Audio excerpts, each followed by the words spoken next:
काला जादू। अपने बेटे रिशु के माथे से टपकते हुए पसीने को देखकर सविता की हालत खराब हो गई। ऐसा आज पहली बार नहीं हुआ जब रिशु नींद से घबरा कर जागा है। हाय मेरा बच्चा, न जाने किसकी नजर लग गई है तुझे।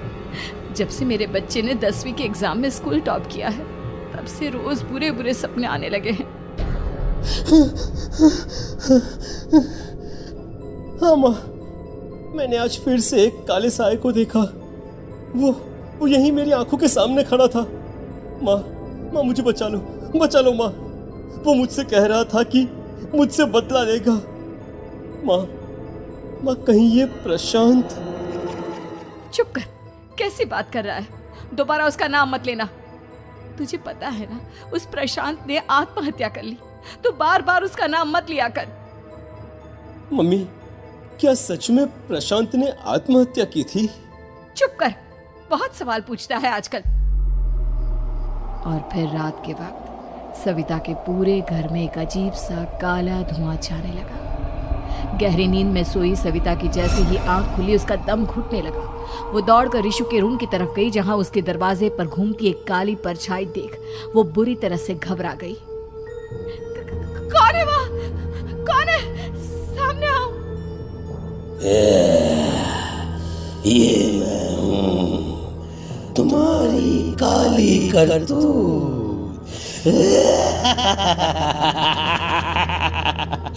और अब मैं तुम्हारे बेटे को ले जाने आया हूँ। नहीं, मेरे बच्चे को छोड़ दो प्लीज। मेरे रिशु को कुछ मत करना। वो परछाई रिशु के कमरे में घुस जाती है। सविता भी उसके पीछे पीछे दौड़कर जाती है और देखती है कि अब वो साया साफ नजर आ रहा था। वो सर से पैर तक खून में सना हुआ था और उसके शरीर के सारे अंग कटे फटे हैं। क्या चाहिए तुम्हें? तुम जो बोलोगे मैं करूंगी, लेकिन मेरे रिशु को छोड़ दो। उस परछाई ने रिशु को गर्दन से पकड़कर दीवार के सहारे हवा में उछाल दिया। रिशु जोर जोर से चिल्लाने लगा। माँ बचाओ मुझे, बचा लो माँ, ये मुझे मार डालेगा। माँ मुझे बचा लो माँ। नहीं ऐसा मत करो, मुझे मार दो लेकिन मेरे बच्चे को छोड़ दो। मैं तुम्हारे आगे हाथ जोड़ती हूँ। वो परछाई रिशु को जमीन पर गिरा देती है और अचानक वहां से गायब हो जाती है। रिशु, मेरा बच्चा, तू ठीक तो है ना? कुछ बोल बेटा, क्या हुआ है तुझे? मैं ठीक हूँ माँ। क्या हुआ था यहाँ पर? कुछ नहीं बेटा, कुछ नहीं। तू परेशान मत हो। हम कल ही गांव के बाहर जो तांत्रिक महाराज रहते हैं उनके पास चलेंगे। ठीक है माँ, हम जल्द ही उनके पास चलेंगे। मुझे बहुत डर लग रहा है माँ। ये बार बार मुझे डरावने सपने आना, ये सब हमारे साथ क्यों हो रहा है माँ? अगले दिन सविता अपने बेटे रिशु को लेकर गांव के बाहर तांत्रिक के पास जाती है। जिस जगह पर तांत्रिक रहा करता था वो जगह बहुत डरावनी थी। चारों तरफ कंकाल और खूब भूतियां नजर आ रही थी।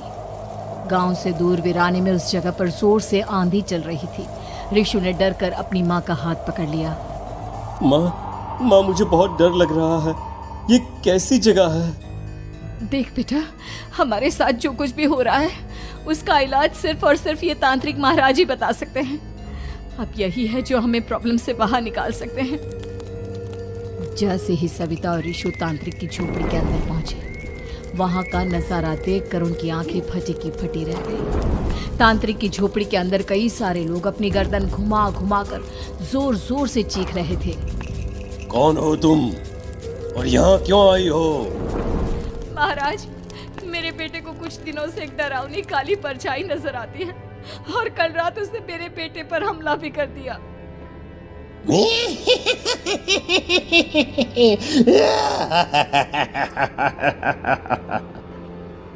मम्मी हमें यहाँ से चलना चाहिए। ये जगह मुझे ठीक नहीं लगती। नहीं बेटा, ऐसा नहीं कहते। रुक जाओ, 2 मिनट के लिए रुक जाओ। क्या कहा? काली परछाई? तुम्हारे बेटे पर किसी काली परछाई ने हमला किया? हाँ महाराज, वो कह रही थी कि वो मेरे बेटे को कुछ कर देगी। कोई उपाय बताइए महाराज, मेरे बेटे के साथ कुछ गलत नहीं होना चाहिए। तुमने किसी दूसरे के साथ गलत किया है। तो तुम्हारे साथ भी गलत होकर ही रहेगा। तुमने किसी की जान ली है, किसी को मार डाला है तुमने। नहीं महाराज, मैंने ऐसा कुछ नहीं किया। मैंने किसी की जान नहीं ली। मुझे कोई उपाय बताइए। लगता है तुम इतनी आसानी से नहीं मानोगी। मैं तुम्हें अभी उस काली परछाई से मिलवा देता हूँ और वही सारा सच तुम्हारे सामने लेकर आएगा। हाँ? सविता और ऋषु ने डर के मारे अपनी आंखें बंद कर ली। तभी अचानक तांत्रिक की झोपड़ी में अजीबोगरीब आवाजें गूंजने लगी। सविता और ऋषु बुरी तरह से कांप रहे थे।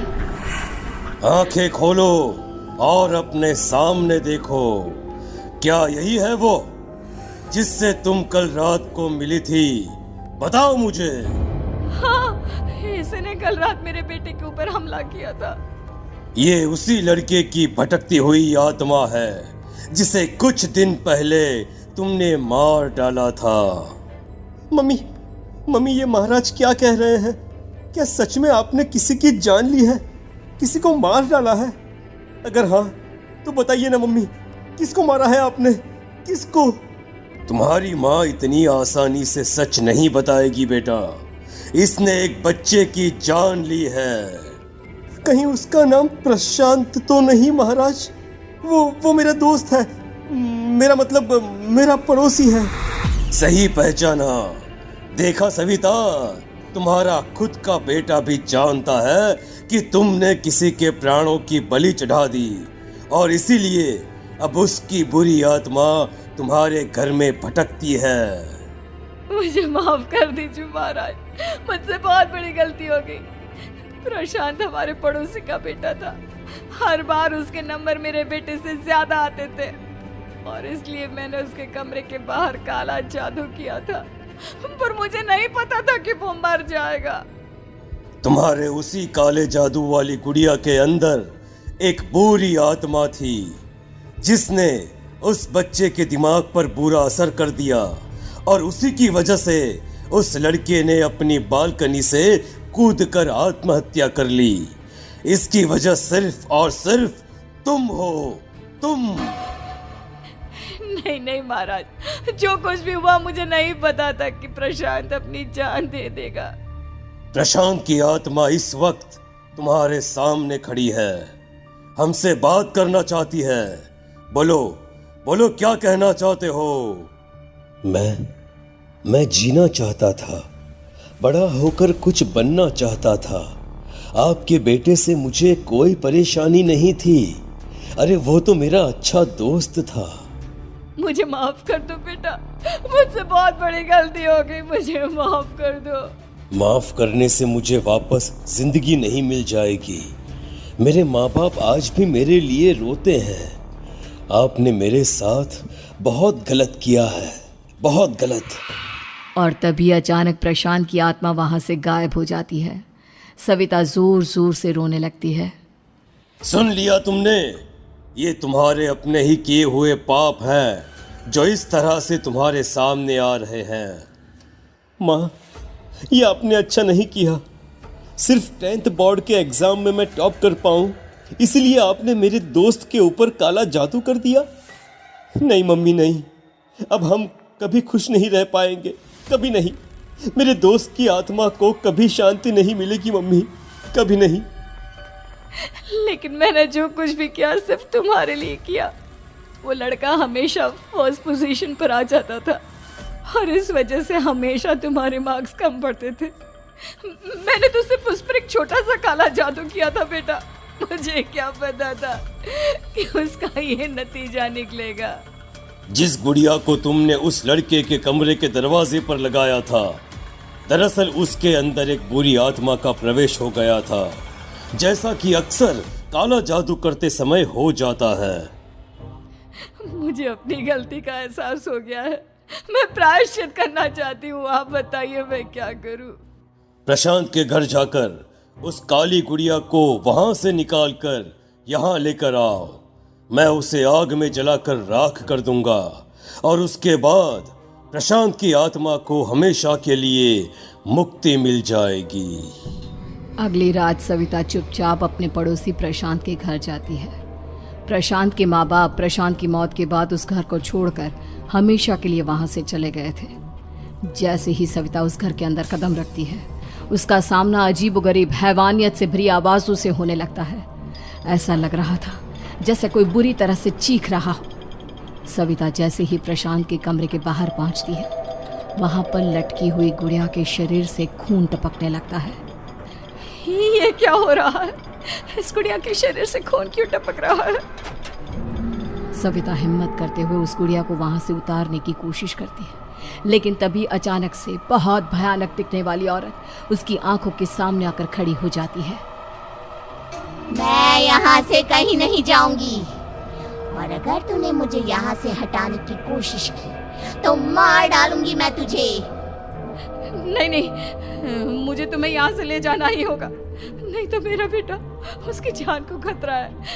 मैं तुम्हें नहीं छोड़ सकती। अगर तुम्हारे अंदर हिम्मत है तो मुझे इस घर से बाहर ले जाकर दिखाओ। और ऐसा कहकर वो औरत सविता के ऊपर हमला कर देती है और उसे हवा में उछाल उछाल कर जमीन पर पटकती है। लेकिन तभी अचानक मौका देखकर सविता अपने हाथ में ली हुई सुई उसके हाथ में चुभो देती है। हाथ में सुई लगते ही वो औरत जमीन पर तड़पने लगती है। ये क्या किया तूने? ये क्या कर दिया? तुझे ऐसा नहीं करना चाहिए था।